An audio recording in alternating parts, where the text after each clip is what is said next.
Welcome back to Brick by Brick. Today we're going to be going over the benefits and disadvantages of investing in these LEGO Speed Champion sets.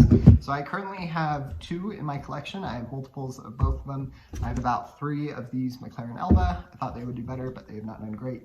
And then this set has kind of been the opposite. It has done quite well, and I think I have 2 or 3 of them left. I'm actually selling this one currently, and I'll see what I end up getting for it. But they've both been sets to have in my collection, and this one has done much better, the Ferrari F8. I'm not it's a more iconic car, I guess, and LEGO investors just thought that it would do better in the aftermarket, and that turned out to be pretty true. The set is going up in value by a pretty consistent rate year by year. It's still going up. I don't remember exactly what percentage, but it's doing quite well as a LEGO investment. This one, on the other hand, is not doing super well, but it is going up in value. I don't remember exactly, I think like 5 to 8%, which is not great for LEGO investment per year. It also saw a post-retirement jump, but it wasn't nothing impressive, which is unfortunate.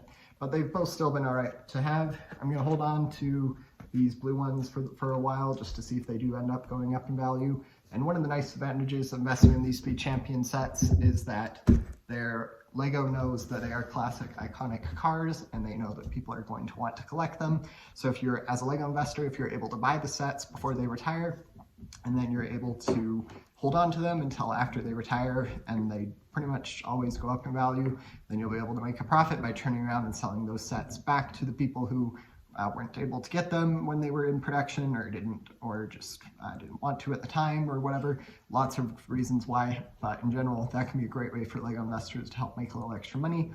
And it's good because they're usually pretty classic, iconic cars. Some of the cars in the Speed Champion lines, of course, do better than others, but I've just been tracking a little bit, and it seems like they generally do okay. I'm not going to devote too much more money to it, just because it is a little bit more risky. I prefer to stick with Star Wars sets and Harry Potter if needed, but in general, Speed Champions can be a good theme to invest in. It's not I think it's my 3rd or 4th most invested in theme. It's done pretty well, primarily driven by this set, but in general, Speed Champions can be a great option to invest in. Feel free to let me know if you have any questions, and don't forget to like and subscribe. Thanks. Bye.